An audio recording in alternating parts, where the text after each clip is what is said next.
ನಮಸ್ತೆ ಸ್ನೇಹಿತರೆ, ನಾವು ಪ್ರಥಮ BA ರಾಜ್ಯಶಾಸ್ತ್ರದ ಪರೀಕ್ಷಾ ಅಂತಿಮ ತಯಾರಿಯ ಮುಂದುವರಿದ ಭಾಗವನ್ನು ನೋಡುವ. ಈಗಾಗಲೇ ನಾವು ಸಂಪೂರ್ಣ ಬ್ಲಾಕ್ 1ರಲ್ಲಿ ಯಾವುದೆಲ್ಲ ಓದಬೇಕು ಎನ್ನುವಂಥದ್ದನ್ನು ನಾವು ನೋಡ್ಕೊಂಡಿದ್ದೇವೆ. ಕಳೆದ ವಿಡಿಯೋದಲ್ಲಿ ಸಂಪೂರ್ಣವಾದ ರಾಜ್ಯಶಾಸ್ತ್ರದಲ್ಲಿ ಬರುವಂತಹ 15 ಅಂಕದ ಪ್ರಶ್ನೆ, ಬ್ಲಾಕ್ 1ರಿಂದ ಬರುವಂತಹ 15 ಅಂಕದ ಪ್ರಶ್ನೆ, 10 ಅಂಕದ ಪ್ರಶ್ನೆ, ಹಾಗೆ 5 ಅಂಕದ ಪ್ರಶ್ನೆ ಯಾವುದು ಇದೆ ಅಂತ ಎಲ್ಲವನ್ನು ಕೂಡ ನೋಡ್ಕೊಂಡಿದ್ದೇವೆ. ಇವತ್ತು ಬ್ಲಾಕ್ 2ರಲ್ಲಿ ಯಾವ ಪ್ರಶ್ನೆಗಳು ಮುಖ್ಯವಾದ ಪ್ರಶ್ನೆಗಳು ಎನ್ನುವಂಥದ್ದು ನೋಡ್ಕೊಳ್ಳುವ. ಪುಟ ಸಂಖ್ಯೆ 65ರಲ್ಲಿದೆ ನೋಡಿ. ಪುಟ ಸಂಖ್ಯೆ 65ರಿಂದ ಬ್ಲಾಕ್ 2 ಬರ್ತದೆ. ಬ್ಲಾಕ್ 2ರಲ್ಲಿ ಇದರಲ್ಲಿ ಓದಬೇಕಾಗಿರುವಂಥ ಮುಖ್ಯವಾದ ಪ್ರಶ್ನೆಗಳು: ಒಂದು, ರಾಜ್ಯದ ಉಗಮ ಸಿದ್ಧಾಂತಗಳು. ಅದಾದ ಮೇಲೆ ಜಾನ್ ಲಾಕ್ ಅವರ ಒಂದು ಸಾಮಾಜಿಕ ಒಪ್ಪಂದ ಸಿದ್ಧಾಂತಗಳು, ಮಾನವನ ಹಕ್ಕುಗಳ ಅರ್ಥ, ಪ್ರಾಮುಖ್ಯತೆ, ಹಾಗೆ ಕರ್ತವ್ಯಗಳ ಮಹತ್ವವನ್ನು ಓದ್ಕೊಳ್ಬೇಕು. ಹಕ್ಕುಗಳ ವರ್ಗೀಕರಣವನ್ನು 15 ಅಂಕಕ್ಕೆ ಕೇಳಿದ್ದಾರೆ. ಹಕ್ಕುಗಳ ವರ್ಗೀಕರಣ ಮತ್ತು ಹಕ್ಕುಗಳ ಸಿದ್ಧಾಂತದ ಬಗ್ಗೆ ಓದ್ಕೊಳ್ಳುವ. ಇದು ಬ್ಲಾಕ್ 2ರಲ್ಲಿ ಬರುವಂತಹ ಪ್ರಶ್ನೆಗಳು. ರಾಜ್ಯದ ಉಗಮದಲ್ಲಿ ನಾವು ನೋಡೋದಾದರೆ, ರಾಜ್ಯದ ಉಗಮದ ದೈವಿಕ ಸಿದ್ಧಾಂತ 10 ಅಂಕಕ್ಕೆ ಕೇಳುವಂತಹ ಪ್ರಶ್ನೆಯಾಗಿದೆ. ಇದರಲ್ಲಿ ಮೊದಲಿಗೆ ಈ ಸಿದ್ಧಾಂತದಲ್ಲಿ ಮುಖ್ಯವಾಗಿ ನಾವು 5 ಸಿದ್ಧಾಂತಗಳನ್ನು ಕಾಣ್ತೇವೆ. ರಾಜ್ಯದ ಉಗಮದಲ್ಲಿ ಒಟ್ಟು 5 ಸಿದ್ಧಾಂತಗಳಿದೆ. ಅವುಗಳಲ್ಲಿ 1 ರಾಜ್ಯದ ಉಗಮದ ದೈವಿಕ ಸಿದ್ಧಾಂತಗಳು, 2 ಶಕ್ತಿ ಸಿದ್ಧಾಂತ, 3 ಪಿತೃಪ್ರಧಾನ ಸಿದ್ಧಾಂತ, 4 ಮಾತೃಪ್ರಧಾನ ಸಿದ್ಧಾಂತ ಎನ್ನುವಂತಹ 4 ಸಿದ್ಧಾಂತಗಳು ರಾಜ್ಯದ ಉಗಮದಲ್ಲಿ ನಾವು ಕಾಣಬಹುದಾಗಿದೆ. ದೈವಿಕ ಸಿದ್ಧಾಂತ, ಶಕ್ತಿ ಸಿದ್ಧಾಂತ, ಪಿತೃಪ್ರಧಾನ ಮಾತೃಪ್ರಧಾನ ಸಿದ್ಧಾಂತ, ಸಾಮಾಜಿಕ ಒಪ್ಪಂದ ಸಿದ್ಧಾಂತ, ಹಾಗೆ ಐತಿಹಾಸಿಕ ವಿಕಾಸ ಸಿದ್ಧಾಂತ. ಇದರಲ್ಲಿ 5 ಪಾಯಿಂಟ್ಸನ್ನು ಕೊಟ್ಟಿದ್ದಾರೆ. ಈ 5 ಸಿದ್ಧಾಂತಗಳು ರಾಜ್ಯದ ಉಗಮಕ್ಕೆ ಬೇಕಾಗುವಂಥ ಸಿದ್ಧಾಂತಗಳು ಮತ್ತೊಮ್ಮೆ ಹೇಳ್ತಾ ಹೋಗ್ತಾನೆ. ದೈವಿಕ ಸಿದ್ಧಾಂತ, ರಾಜ್ಯದ ಉಗಮಕ್ಕೆ ಬೇಕಾದಂಥ ಸಿದ್ಧಾಂತಗಳಲ್ಲಿ 1 ದೈವಿಕ ಸಿದ್ಧಾಂತ, 2 ಶಕ್ತಿ ಸಿದ್ಧಾಂತ, 3 ಪಿತೃಪ್ರಧಾನ ಸಿದ್ಧಾಂತ ಮತ್ತು ಮಾತೃಪ್ರಧಾನ ಸಿದ್ಧಾಂತಗಳು, ಪಿತೃಪ್ರಧಾನ ಸಿದ್ಧಾಂತ ಹಾಗೆ ಮಾತೃಪ್ರಧಾನ ಸಿದ್ಧಾಂತಗಳು, 4 ಸಾಮಾಜಿಕ ಒಪ್ಪಂದ ಸಿದ್ಧಾಂತ, 5 ಐತಿಹಾಸಿಕ ಅಥವಾ ವಿಕಾಸ ಸಿದ್ಧಾಂತ.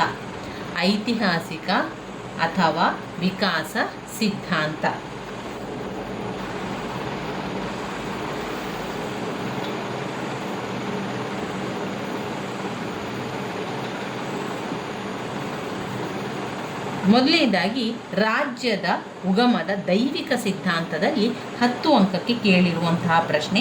ಈ ದೈವಿಕ ಸಿದ್ಧಾಂತದಲ್ಲಿ ನಾವು ಪಾಯಿಂಟ್ಸ್ಗಳಾಗಿ ಕೊಡಲಿಲ್ಲ, ನಾವು ಕೆಲವೊಂದು ಮುಖ್ಯವಾದಂತಹ ವಿಚಾರಗಳನ್ನು ಪಾಯಿಂಟ್ಸ್ ಆಗಿ ತಗೊಳ್ಬೇಕು.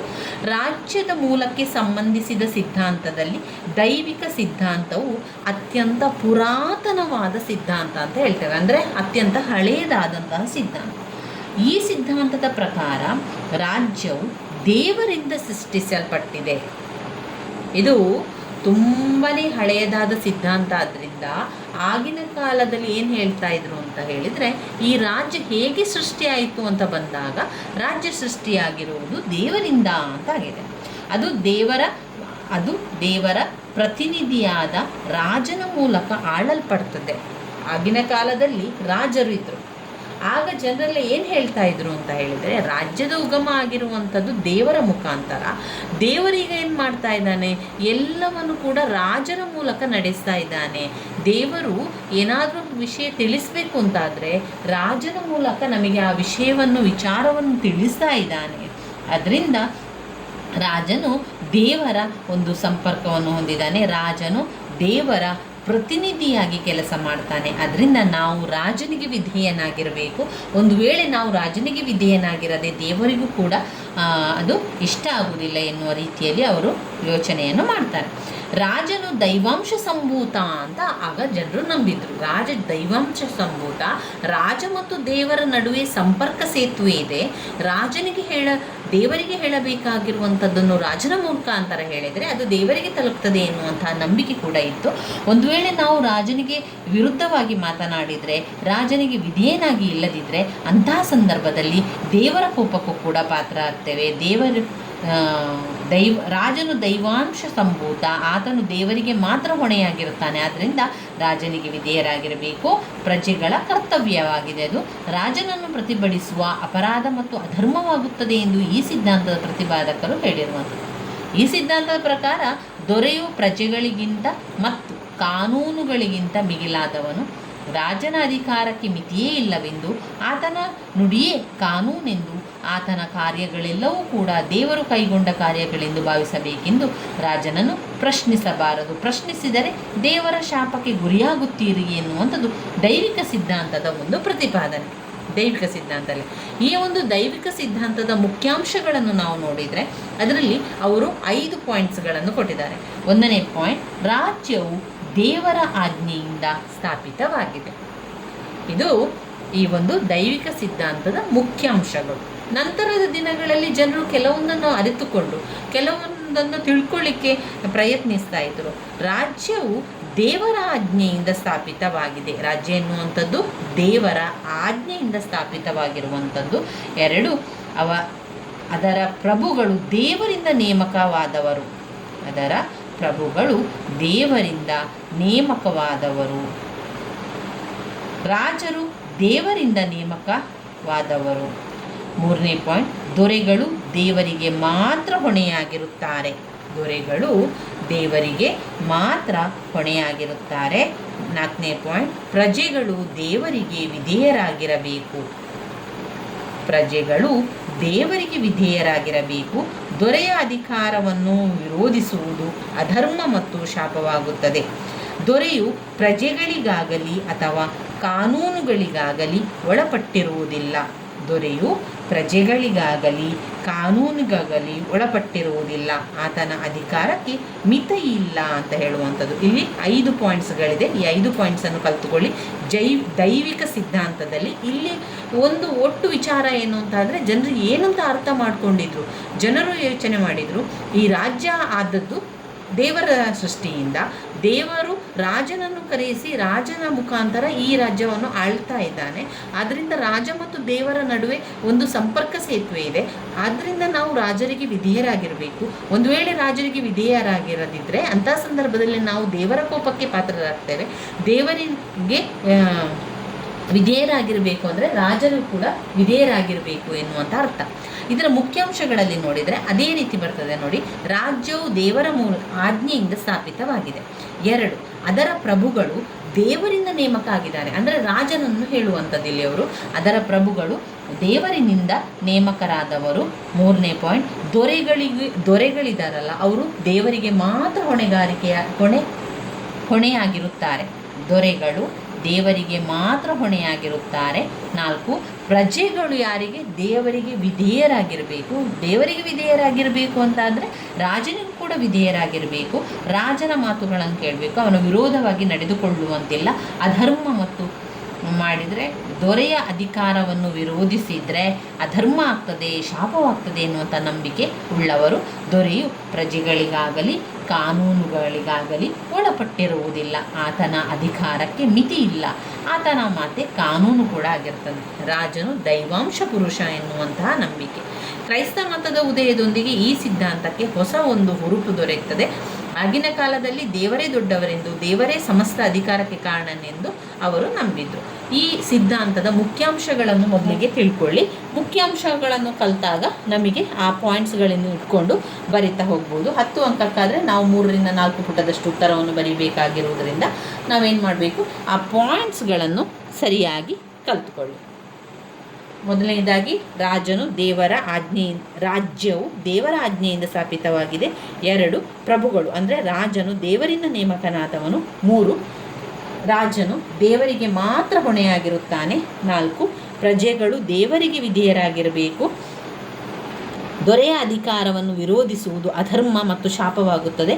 5, ದೊರೆಯು ಪ್ರಜೆಗಳಿಗಾಗಲಿ ಕಾನೂನುಗಳಿಗಾಗಲಿ ಒಳಪಟ್ಟಿರುವುದಿಲ್ಲ. ಇನ್ನು ಬರುವಂಥದ್ದು ಶಕ್ತಿ ಸಿದ್ಧಾಂತ.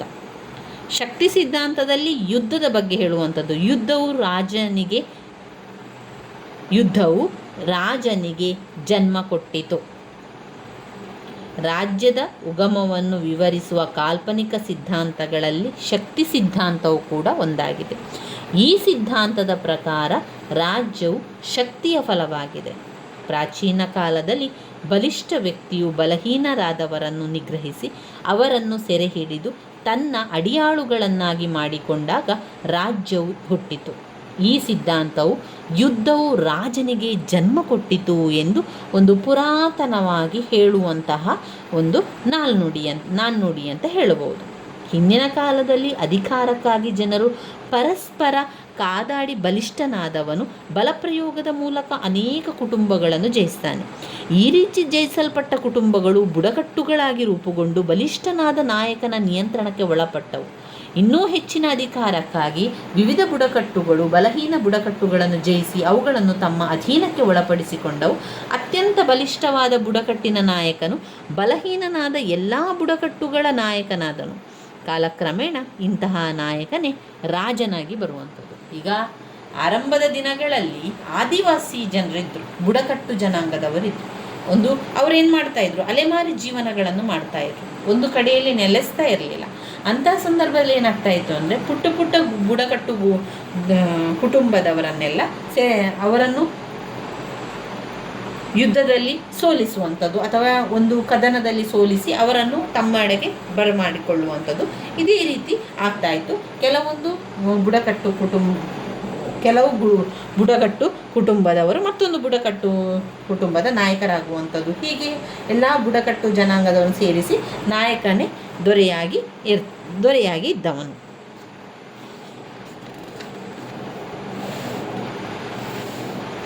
ಪಿತೃಪ್ರಧಾನ ಸಿದ್ಧಾಂತ ಹೆಸರೇ ಸೂಚಿಸುವಂತೆ ತಂದೆ ಕುಟುಂಬದ ಮೂಲ, ರಾಜ್ಯಕ್ಕೆ ಕುಟುಂಬವೇ ಮೂಲ. ರಾಜ್ಯದ ಮೂಲವನ್ನು ವಿವರಿಸುವ ಸಿದ್ಧಾಂತಗಳಲ್ಲಿ ಪಿತೃಪ್ರಧಾನ, ಮಾತೃಪ್ರಧಾನ ಕುಟುಂಬ ಸಿದ್ಧಾಂತಗಳು ಬಹಳ ಮುಖ್ಯವಾಗಿದೆ. ರಾಜ್ಯಕ್ಕೆ ಕುಟುಂಬವೇ ಮೂಲವೆಂದು ಸಿದ್ಧಾಂತಗಳು ಹೇಳುವುದರಿಂದ ಕುಟುಂಬದ ವಿಕಾಸದಿಂದಾಗಿ ನಮ್ಮ ರಾಜ್ಯ ಉತ್ಪತ್ತಿಯಾಗಿದೆ ಎಂದು ಅಭಿಪ್ರಾಯಪಡಲಾಗಿದೆ. ಆದರೆ ಕೆಲವರ ಪ್ರಕಾರ ರಾಜ್ಯವು ಪಿತೃಪ್ರಧಾನ ಕುಟುಂಬ ವಿಕಾಸದ ಫಲವೆಂದು, ಮತ್ತೆ ಕೆಲವರ ಪ್ರಕಾರ ರಾಜ್ಯವು ಮಾತೃಪ್ರಧಾನ ಕುಟುಂಬದ ಪರಿಣಾಮವಾಗಿದೆ. ರಾಜ್ಯವು ಪಿತೃಪ್ರಧಾನ ಕುಟುಂಬದಿಂದ ವಿಸ್ತರಣೆ ಎಂದು ಈ ಸಿದ್ಧಾಂತವು ಪ್ರತಿಪಾದಿಸುತ್ತದೆ. ಈ ಸಿದ್ಧಾಂತ ಮುಖ್ಯ ಪ್ರತಿಪಾದಕರು ಸರ್ ಹೆನ್ರಿ ಮೇನ್ ರವರು. ಇದರಲ್ಲಿ ಮೊದಲನೇದಾಗಿ ಗಂಡು ಸಂತಾನದ ಸಂಬಂಧಗಳು, 2 ಶಾಶ್ವತ ವಿವಾಹಗಳು, 3 ಪಿತೃವಿನ ಅಧಿಕಾರ ಸರ್ ಹೆನ್ರಿ ಮೆನ್ನವರ ಪೆಟ್ರಿಯಾ ಪೊಟೆಸ್ಟಾಟ್, ಭಾರತದ ಅವಿಭಕ್ತ ಕುಟುಂಬ ಪದ್ಧತಿ, ಅಥೆನ್ಸ್ ನಗರದ ಕುಟುಂಬಗಳು, ಸೋದರತ್ವಗಳು ಇವುಗಳನ್ನು ಉದಾಹರಿಸಿದ್ದಾರೆ. ಇನ್ನು ಬರುವಂಥದ್ದು ಮಾತೃಪ್ರಧಾನ ಸಿದ್ಧಾಂತ. ಇಲ್ಲಿ ತಾಯಿಯ ಒಂದು ಸಂಬಂಧ ಇಲ್ಲಿ ಮುಖ್ಯವಾಗಿರುತ್ತದೆ. ತಾಯಿಯೇ ಎಲ್ಲ ಕುಟುಂಬದ ಮುಖ್ಯಸ್ಥರಾಗಿ ಕೆಲಸವನ್ನು ಮಾಡುವಂಥದ್ದು. ಮಾತೃಪ್ರಧಾನ ಸಿದ್ಧಾಂತದ ಕೆಲವು ಲಕ್ಷಣ: ತಾತ್ಕಾಲಿಕ ಅಥವಾ ಅಸ್ಥಿರ ವಿವಾಹ ಪದ್ಧತಿ. 2 ರಕ್ತ ಸಂಬಂಧವನ್ನು ಹೆಂಗಸಿನ ಮೂಲಕವೇ ಗುರುತಿಸಲಾಗುತ್ತಿತ್ತು. ತಾಯಿಯ ಅಧಿಕಾರಕ್ಕೆ ಮಾನ್ಯತೆ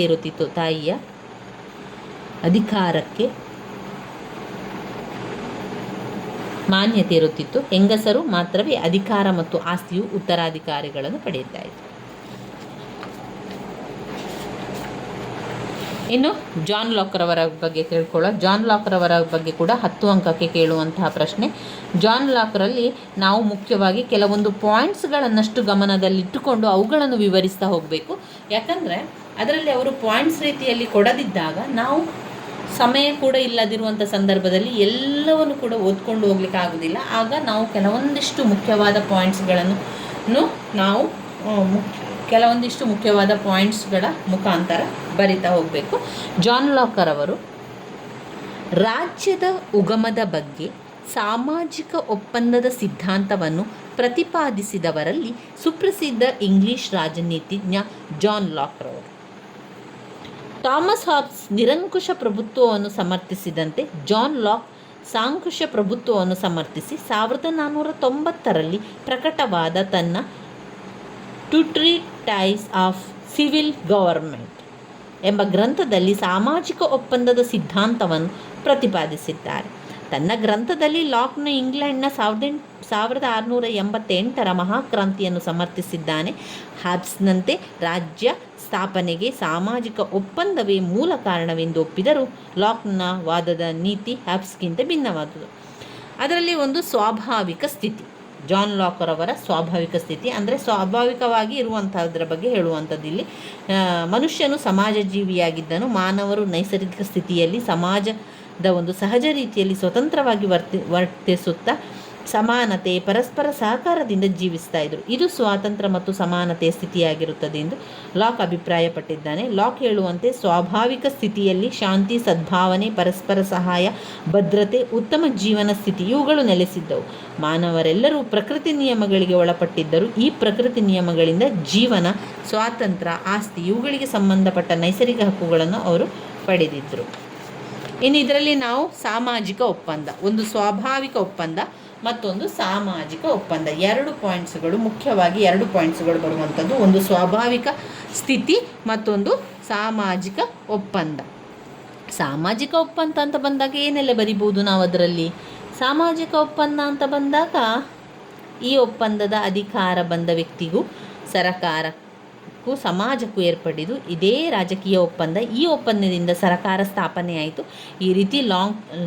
ಈ ರೀತಿ ಲಾಕ್ನ ಪ್ರಕಾರ ಜನರು 2 ಒಪ್ಪಂದಗಳನ್ನು ಮಾಡಿಕೊಳ್ತಾರೆ. ಅದರಲ್ಲಿ ಒಂದು ಸಾಮಾಜಿಕ ಒಪ್ಪಂದ, 2 ರಾಜಕೀಯ ಒಪ್ಪಂದ. ಸಾಮಾಜಿಕ ಒಪ್ಪಂದ ಮತ್ತು ರಾಜಕೀಯ ಒಪ್ಪಂದ. ಸಾಮಾಜಿಕ ಒಪ್ಪಂದ ಮತ್ತು ರಾಜಕೀಯ ಒಪ್ಪಂದದ ಪಾಯಿಂಟ್ಸ್ ಆಗಿ ತಗೊಳ್ಳಿ. ಲಾಕ್ ಸಿದ್ಧಾಂತದ ಮುಖ್ಯ ಅಂಶಗಳು: ಒಪ್ಪಂದವು ದ್ವಿಪಕ್ಷೀಯವಾದುದು. ಒಂದು ಒಪ್ಪಂದವು ಮಾಡಿರುವಂಥದ್ದು ದ್ವಿಪಕ್ಷೀಯವಾದುದು. 2 ನೈಸರ್ಗಿಕ ಕಾನೂನು ಬಿಟ್ಟುಕೊಟ್ಟು ಉಳಿದೆಲ್ಲ ಹಕ್ಕುಗಳನ್ನು ತಮ್ಮಲ್ಲಿ ಉಳಿಸಿಕೊಂಡರು. ಕೇವಲ ವ್ಯಕ್ತಿಗಲ್ಲ ಅಥವಾ ವ್ಯಕ್ತಿಗಣಕ್ಕಿಲ್ಲ. ಇಲ್ಲಿ ಪಾಯಿಂಟ್ಸ್ ರೀತಿಯಲ್ಲಿ ಕೊಟ್ಟಿದ್ದಾರೆ. ನಾನು ಸುಲಭದಲ್ಲಿ ಅರ್ಥ ಆಗಲಿಕ್ಕೆ, ಬೇಗ ಅರ್ಥ ಆಗಬೇಕು ಅಂತ ಕಾರಣದಿಂದಾಗಿ ಈ ರೀತಿ ಮುಖ್ಯವಾದ ವಿಚಾರಣೆಗಳನ್ನು ಈ ರೀತಿ ಬರೆದು ನಂತರ ನಿಮಗೆ ಅದನ್ನು ತಿಳಿಸ್ಕೊಡುವಂಥದ್ದು. ಲಾಕ್ ಸಿದ್ಧಾಂತದ ಮುಖ್ಯಾಂಶ: ಒಪ್ಪಂದವು ದ್ವಿಪಕ್ಷೀಯವಾದುದು. 2 ನೈಸರ್ಗಿಕ ನಿಯಮಗಳನ್ನು ಅರ್ಥೈಸುವ, ಅನುಷ್ಠಾನಕ್ಕೆ ತರುವ ಹಕ್ಕು ಬಿಟ್ಟುಕೊಟ್ಟು ಉಳಿದೆಲ್ಲ ಹಕ್ಕುಗಳನ್ನು ತಮ್ಮಲ್ಲಿಯೇ ಉಳಿಸಿಕೊಂಡರು. ನೈಸರ್ಗಿಕ ಕಾನೂನುಗಳನ್ನು ಅನುಷ್ಠಾನಕ್ಕೆ ತರುವ ಹಕ್ಕನ್ನು ಬಿಟ್ಟುಕೊಟ್ಟು ಉಳಿದೆಲ್ಲ ಹಕ್ಕುಗಳನ್ನು ತನ್ನಲ್ಲಿಯೇ ಉಳಿಸಿಕೊಂಡನು. ಜನರು ತಮ್ಮ ಹಕ್ಕುಗಳನ್ನು ಇಡೀ ಸಮುದಾಯಕ್ಕೆ ಬಿಟ್ಟುಕೊಡದೆ ವಿನಃ ಕೇವಲ ವ್ಯಕ್ತಿಗಳಲ್ಲಿ ಅಥವಾ ವ್ಯಕ್ತಿಗಣಕ್ಕಿಲ್ಲ, ಅಂದರೆ ಪರಮಾಧಿಕಾರವನ್ನು ಇಡೀ ಸಮುದಾಯಕ್ಕೆ ಒಪ್ಪಿದರು. ಇನ್ನು ಸರಕಾರವು ಜನರ ಸಮ್ಮತಿಯನ್ನು ಅವಲಂಬಿಸಿರಬೇಕು. ಜನರಿಗೆ ದಂಗೆ ಏಳುವ ಹಕ್ಕನ್ನು ಮಾನ್ಯ ಮಾಡಿದ್ದಾರೆ. ಇನ್ನು 6ನೇ ಪಾಯಿಂಟ್ಸಲ್ಲಿ ಉದಾರತಾವಾದಕ್ಕೆ ಪ್ರಥಮವಾಗಿ ಅಡಿಪಾಯ ಹಾಕಿದ್ದಾರೆ. ಜಾನ್ ಲಾಕ್ ರಾಜಕೀಯ ಪರಮಾಧಿಕಾರಕ್ಕೆ ಹೆಚ್ಚು ಪ್ರಾಮುಖ್ಯತೆ ನೀಡಿ ರಾಜ್ಯ ಮತ್ತು ಸರಕಾರಗಳ ನಡುವೆ ವ್ಯತ್ಯಾಸ ಮಾಡಿದ್ದಾರೆ. ಇಲ್ಲಿ ರಾಜ್ಯಗಳಲ್ಲಿ ಶಾಸನಗಳ ರಚನೆಗೆ ಶಾಸಕಾಂಗ, ಅವುಗಳನ್ನು ಜಾರಿಗೆ ತರಲು ಕಾರ್ಯಾಂಗ ಮತ್ತು ಒಪ್ಪಂದಗಳನ್ನು ಮಾಡಿಕೊಳ್ಳಲು ಸಂಯುಕ್ತ ಅಧಿಕಾರ ವರ್ಗವಿರಬೇಕೆಂದು ಹೇಳಿ ಪ್ರಥಮವಾಗಿ ಅಧಿಕಾರ ಪ್ರತ್ಯೇಕತೆಯ ತತ್ವವನ್ನು ತಿಳಿದಿರುವಂಥದ್ದು.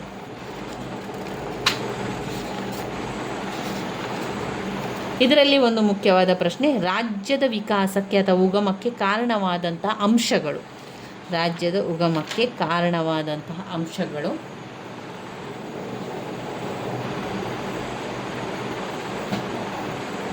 ರಾಜ್ಯದ ವಿಕಾಸ ಉಗಮಕ್ಕೆ ಕಾರಣವಾದ್ದು ರಕ್ತ ಸಂಬಂಧ, ಧರ್ಮ, ಆರ್ಥಿಕ ಅಂಶಗಳು, ಯುದ್ಧ ಅಥವಾ ಶಕ್ತಿ, ರಾಜಕೀಯ ಪ್ರಜ್ಞೆ.